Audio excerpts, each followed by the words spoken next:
Bom, o assunto desse vídeo é o renascimento cultural e artístico europeu.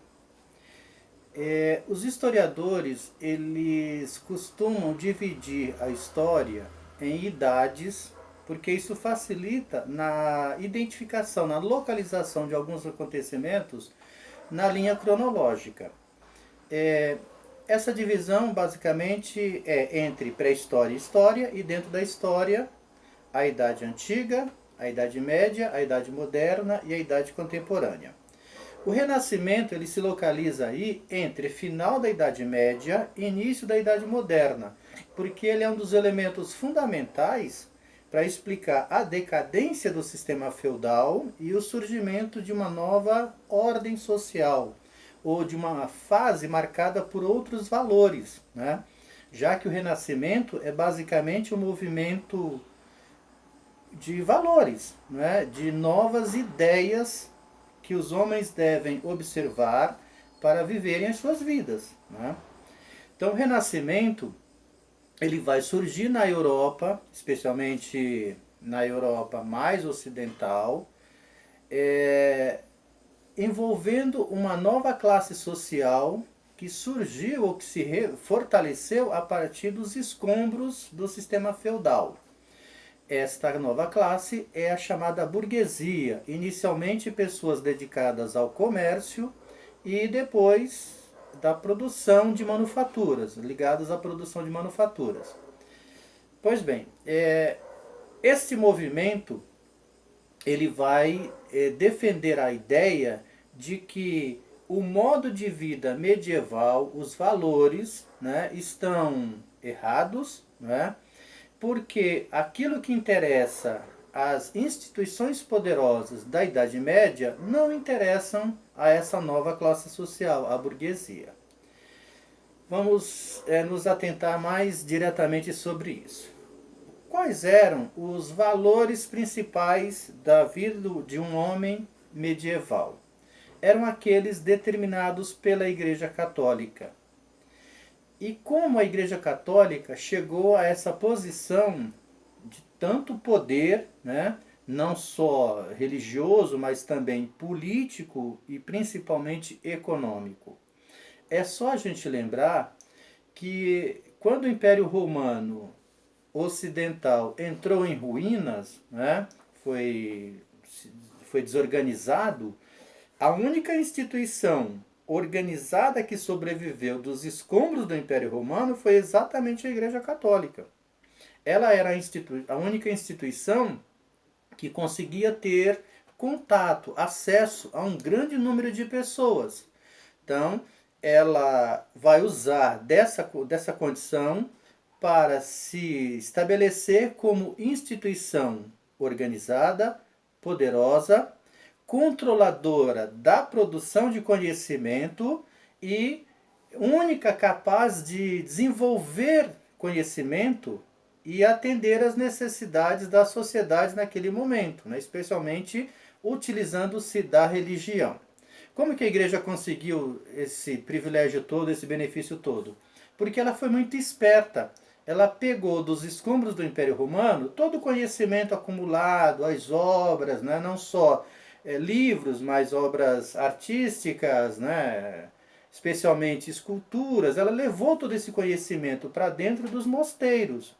E aí ela vai desenvolver toda uma estrutura para se tornar uma instituição dominadora, rica, poderosa. Por quê? Utilizando-se do poder que o conhecimento oferece, ela vai dizer para o homem, para o ser humano da Idade Média, o que era certo, o que era errado, o que se poderia fazer ou não. E o que aconteceria com pessoas que desobedecessem aos seus mandamentos. Nessa fase aí, a Igreja Católica ela vai se tornar uma grande senhora feudal, né, durante a Idade Média, porque ela vai se alinhar com a nobreza medieval e, utilizando-se do contato e do controle que ela tem sobre a população, ela vai criar mecanismos para vender indulgências, ou seja, vender perdão dos pecados, vender relíquias sagradas, né? E especialmente ela, com a venda de indulgências, ela vai se tornar uma grande proprietária de terras. Para quem não lembra, a venda de indulgência é a venda do perdão dos pecados. Então você vai na igreja, se confessa, quando você informa a igreja que cometeu um pecado, ela não te absolve apenas pela fé ou pela penitência religiosa, ela cobra. Então ela diz que a salvação só vem pela fé e pelas boas obras. O que seriam essas boas obras? Pagar. Então, se fosse o caso aí, um senhor feudal, muitas vezes o perdão do pecado vinha se ele doasse o feudo dele para a Igreja Católica. E assim ela vai se tornar então essa instituição muito rica. Muito bem, esse é o cenário da Idade Média, quando você tem uma sociedade dominada, né, e aterrorizada, né, por essa visão religiosa, né, não é à toa que durante muito tempo dizia-se que que a Idade Média era a Idade das Trevas. Né? E por que das trevas? Por esse controle, por esse medo que a Igreja Católica colocava sobre as pessoas. Né? Para a gente entender Renascimento, nós temos que lembrar dessas visões de mundo, né, dessa organização social, dessa estrutura social, porque a nova classe que está surgindo dos escombros do feudalismo, a burguesia, ela vai se voltar contra esses valores, porque as regras, né, a organização que existe, né, não interessa a essa nova classe e ela quer uma nova visão de mundo, novos valores, né, e especialmente que a sua visão de mundo, a sua visão burguesa prevaleça, seja a aceita como sendo a mais adequada. Então vamos lá. Basicamente, como era a visão de mundo dessas pessoas que viviam na Idade Média? Primeiro, era uma visão teocêntrica. Né? Então a igreja dizia que tudo girava em torno de Deus, que o homem não tinha direitos, só tinha deveres para com Deus. E se as pessoas não se colocassem obedientes à Igreja Católica, elas seriam punidas, e seriam punidas com o inferno. Então a igreja ameaçava as pessoas, né, cobrando delas obediência e o seguimento das suas determinações, porque senão elas seriam, depois de que morressem, iriam para o inferno. Os burgueses ou os renascentistas não concordam com isso e procuram contrapor essa visão com um novo conjunto de ideias chamado de antropocentrismo. Ou seja, que ao invés do homem passar a sua vida preocupado com Deus e com o que vem depois da morte, que ele se preocupasse com a vida, com o que ele passava em vida, com as coisas que aconteciam enquanto ele estava aqui. E eles usavam um argumento bastante convincente. Eles diziam o seguinte: alguém já voltou depois de morto para dizer, para afirmar se existe realmente céu e inferno? Não. Então, por que as pessoas passam a sua vida preocupadas com o que vem depois da morte? Então, no lugar disso, carpe diem, viva o dia, aproveite a vida. Né?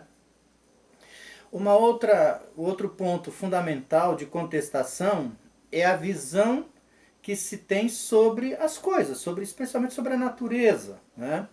Era uma visão calcada ou baseada nas explicações religiosas. Então, quando não se tinha uma explicação minimamente convincente, lógica, qual era a explicação?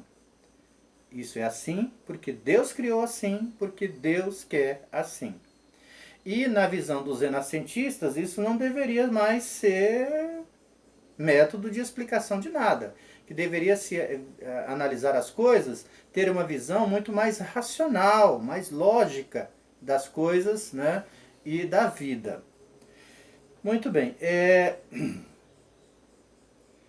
Essas mudanças, né, que nós percebemos aí no final da Idade Média, que caminha para a Idade Moderna, elas foram provocadas por uma série de fatores, como por exemplo, um crescimento vertiginoso da população, que não tinha mais como ser absorvida e atendida pelo sistema medieval de produção ou feudal de produção. Isso, especialmente pelo avanço da técnica, né? Que permitiu uma produção maior de alimentos, né? E essa produtividade vai acabar servindo inclusive como explicação para o surgimento ou para o ressurgimento do comércio, já que agora com excedentes as pessoas terão que vender, né? E não usarão tudo que produzem só para a sobrevivência, né? Essa burguesia que ascende, que surge aí nesse meio de transformações, ela vai ascender socialmente, ou seja, ela vai se enriquecer, vai querer poder político e, no entanto, ela vai esbarrar na resistência de quem tem o comando daquela época. É uma outra visão que os burgueses querem destruir, que é típica da Idade Média, é essa visão coletivista, né? Então as pessoas não eram vistos como seres com individualidade, eram todos membros de um rebanho. E isso é o que facilitava a vida da igreja, porque era mais fácil ela dar uma ordem só, todo mundo obedecer, do que ela ficar convencendo pessoa por pessoa, né? Essa visão de mundo, né, que a burguesia ou que os renascentistas querem que as pessoas acreditem e que adotem, né, ela tem algumas características e alguns pontos específicos, como por exemplo, a inspiração no passado da Grécia e de Roma antiga. Então, o que os renascentistas dizem? Nós não precisamos ficar reinventando a roda, ela já foi inventada. Então, nós temos que recuperar todo o conhecimento já produzido, especialmente pelos mais antigos, né, da idade da cultura grega, da cultura romana, e a partir daí a gente dá continuidade nesse desenvolvimento. Atenção a essa questão. Os renascentistas, eles não querem reconstruir o mundo como era na Grécia ou em Roma. Eles querem recuperar o conhecimento. Mas cadê esse conhecimento? Né? Onde ele está? Ele está confinado nas bibliotecas das igrejas, dos mosteiros da Idade Média, né? Da Igreja Católica, que não permitem, a Igreja Católica não permite o acesso das pessoas a esses livros. Também, se bem que não faria muita diferença, porque 99% da população europeia não sabia ler. As únicas pessoas que tinham conhecimento nesta época, e especialmente a habilidade da leitura, eram os membros do clero. Tanto é que quando um filho de um senhor feudal era escolhido para ser educado, ele era entregue a um monge de alguma igreja para aprender vivendo com o monge. Então ele se mudava para o convento, se mudava para a igreja, lá para o mosteiro, passava a viver com esse monge e ia aprendendo, né, ali diretamente com ele.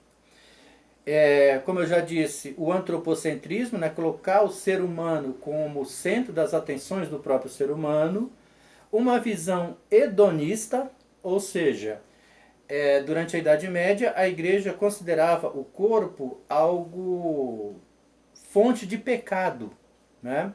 Já os renascentistas acham que não, que o corpo humano, ou o ser humano, é a mais bela criação de Deus. Então, e o que é belo é para ser mostrado, é para ser admirado.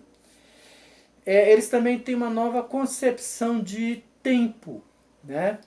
A igreja dizia que o tempo era uma criação de Deus, né? Que o tempo pertence a Deus e que o homem não poderia interferir, né? E nem poderia se utilizar do tempo em benefício próprio ou individualizado.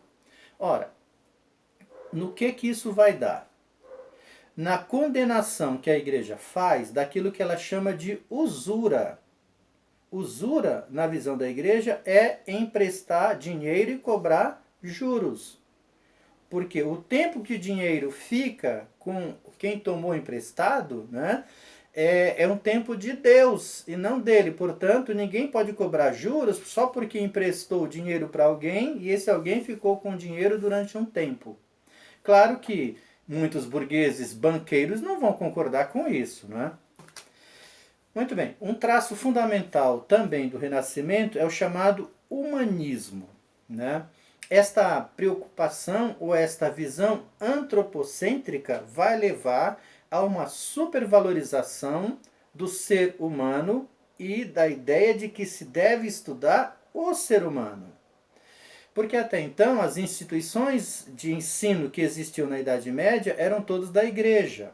E ela só permitia que determinados cursos fossem oferecidos. Eram basicamente medicina, direito e teologia. Então, cursos que interessavam a igreja e que garantiam a ela, né, a segurança de que não seria questionada, né? E qual é a pretensão, qual é a proposta dos humanistas? Que se conheça não só esses elementos defendidos pela igreja, mas todos que dizem respeito ao ser humano. Então, esta visão humanista prega que as universidades, que as escolas ofereçam cursos que permitam o conhecimento do próprio ser humano. Filosofia, história, matemática, que leva ao conhecimento da natureza. Então, diversificar ainda mais esse leque de cursos que permitam o conhecimento do ser humano. E aí nós temos diversos autores que se dedicam, né, à produção de obras valorizando isso. Um dos mais importantes dele é um cara chamado Thomas More, né, um inglês que é contemporâneo do Henrique VIII, que escreveu um livro chamado A Utopia. Neste livro ele idealiza, né, uma sociedade onde não existam desigualdades, não exista dominação, não exista exploração. Tá? Então é para vocês terem uma ideia do que se trata esse humanismo. Muito bem. O Renascimento ele vai começar pela Itália. E algumas coisas explicam por que na região do antigo Império Romano é que vão florescer essas ideias renascentistas. Né? Algumas cidades como Florença, Siena, Milão e Bolônia, né, podem ser consideradas como o berço das ideias renascentistas. Por quê? Primeiro porque essas cidades elas não desapareceram com o feudalismo. Lá continuava existindo um comércio, especialmente um comércio marítimo, né? Não de longas distâncias, mas uma atividade comercial que não desapareceu com a feudalização da sociedade.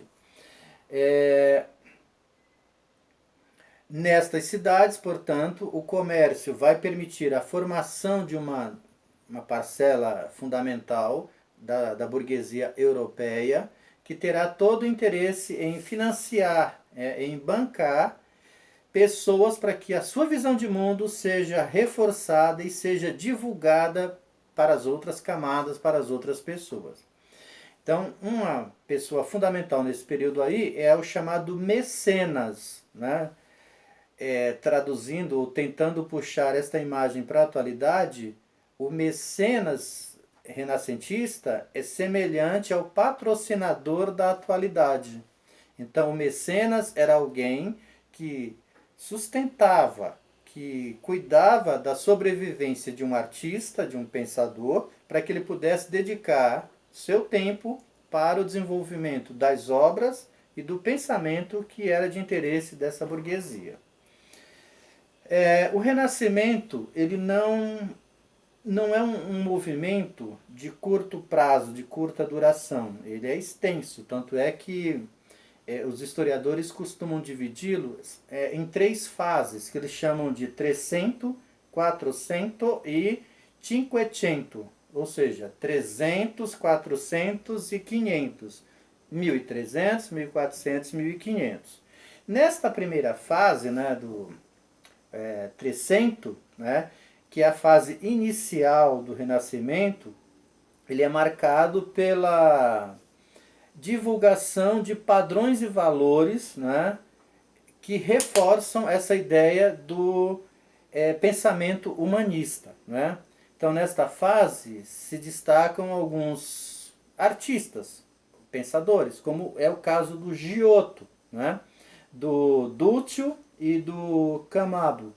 Esses são ligados à pintura. E em termos de literatura, nós temos o Dante, o Petrarca e o Boccaccio, tá certo?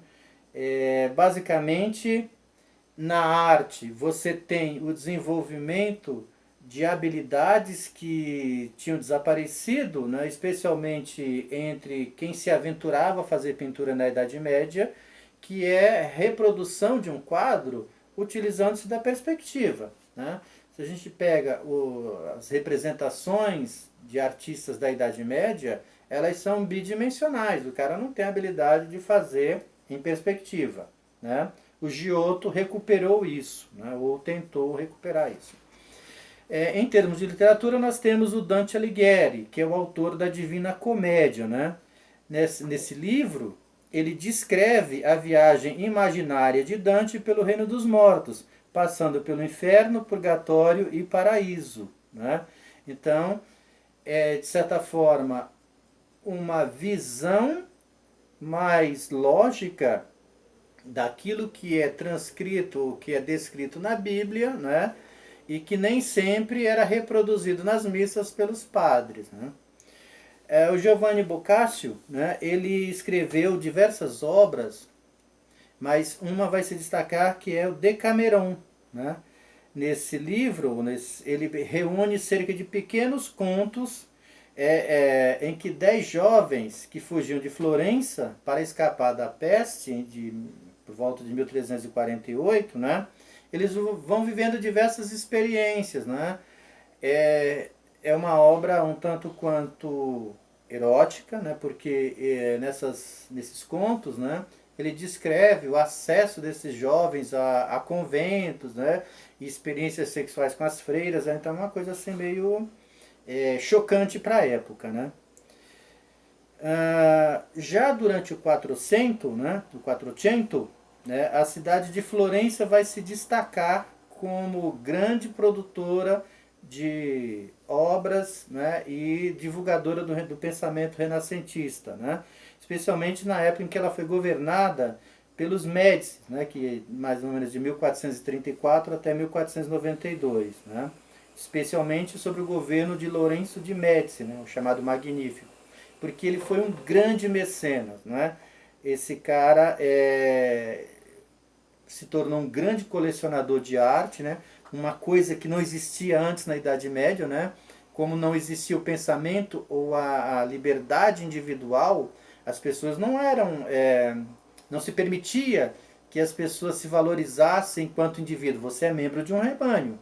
Agora não. No pensamento renascentista, por conta do espírito burguês, não é? De acúmulo de riquezas, né? E de valorização das coisas que os burgueses acreditam, então os pintores, por exemplo, começam a assinar os quadros, né? Que é visto pela igreja como algo de egoísmo, né? De supervalorização do indivíduo, o que não era adequado. Nesta época aí do Quattrocento, vão se destacar alguns artistas, né, especialmente o arquiteto, o Filippo Brunelleschi. Né? Se um dia vocês puderem ir a Florença, vocês poderão ver, né, a cúpula da Catedral Santa Maria del Fiore, né, que foi projetada por esse camarada, algo que usava de conhecimento e de técnicas que eram inovadores para a época. Escultor como o Donatello, né? O Donatello conseguia, através das suas obras, que seus personagens, né, mostrassem uma força psicológica muito grande, né? E todo um sentimento de monumento, né, de grandiosidade. Né? No campo das artes plásticas, nessa fase, aí vai se destacar o Sandro Botticelli, né? Que ele é um pintor que se dedica ao resgate das figuras mitológicas. Né? É um pintor que representa muito, né, divindades da antiga mitologia greco-romana. Durante o Quattrocento também se intensificou a comercialização de obras, né, especialmente obras artísticas que não eram permitidas ou eram possíveis porque a maioria dos quadros, das pinturas eram afrescos feitos em paredes, né? E aí nessa fase é que os caras descobriram a possibilidade de você colocar a tela num cavalete e pintar a partir daquele cavalete. Então você pinta em pé, né, numa posição mais confortável, para conseguir produzir o seu quadro. No Cinquecento, né, a cidade de Florença já é decadente por conta de uma série de guerras nas quais ela se envolve, né? E o centro da produção renascentista se desloca para Roma, né? Nesse período aí, você tem como grande destaque a figura do Nicolau Maquiavel, que escreveu o livro O Príncipe. Ele viveu num período muito conturbado, de muitas guerras, né? De muita disputa pelo poder. E qual é o enfoque do livro dele? É um manual de como um príncipe deve agir para ser respeitado, admirado e principalmente obedecido, né? É o tal os fins justificam os meios. Então, para ser obedecido, para ser respeitado, você tem que usar, se necessário, da crueldade. Porque numa das passagens do príncipe ele diz, né, que o príncipe, né, deve ser, antes de amado, temido, porque o povo tende a atrair muito mais a quem ama do que a quem teme. Então esses são os ensinamentos do Maquiavel. Mas também as artes plásticas nesse período ganham o esplendor, né? E é a fase em que os artistas mais conhecidos, né, ou que ficarão mais conhecidos, vão trabalhar e vão se desenvolver. São os casos do Michelangelo, do Leonardo da Vinci, Rafael Sanzio e o Giotto, né? Então são os grandes nomes do Renascimento. Talvez a figura que melhor represente os ideais, os princípios, valores, habilidades desta época seja o Leonardo da Vinci. Um sujeito curioso, né? Um sujeito com muitas habilidades, que vai se interessar por todos os campos do conhecimento humano. Então, Leonardo da Vinci é inventor, é pintor, faz estudos de anatomia, né? E talvez os quadros mais famosos que sobreviveram desta época sejam exatamente do Leonardo da Vinci, especialmente dois, né? A Mona Lisa e a Santa Ceia ou a Última Ceia. E aí eu gostaria de pegar o exemplo do Leonardo para explicar para vocês como esta visão de mundo pretendida pela burguesia era passada através das artes. Tá? Então você tem a Mona Lisa, que é a representação de uma mulher comum, possivelmente esposa de algum burguês, né? Que é colocada em primeiro plano, que é pintada em primeiro plano, né? Num recado do tipo, olha, religião é importante? Mas as pessoas também são. Então nós temos que valorizar as pessoas, né? Porque não é do ser humano ficar preocupado somente com as questões religiosas. Tá? Mas, do outro lado, o Leonardo da Vinci pinta a Santa Ceia, que é uma temática religiosa. Então, a burguesia tem consciência de que ela não pode tentar destruir toda a cultura, todo o ensinamento, né, da igreja, ou defendido pela igreja, porque ela é uma instituição muito poderosa, né? E nós veremos casos de pessoas que sofrerão as consequências de enfrentar a igreja católica. Outro grande nome do Renascimento italiano, dessa fase aí do Cinquecento, é o Michelangelo Buonarroti. Né? Ele era especialmente pintor e escultor. Como obra de escultura dele se destaca a Pietà, né, que é uma representação da Ave Maria, da Santa Maria, né, Mãe de Deus, com Jesus no colo.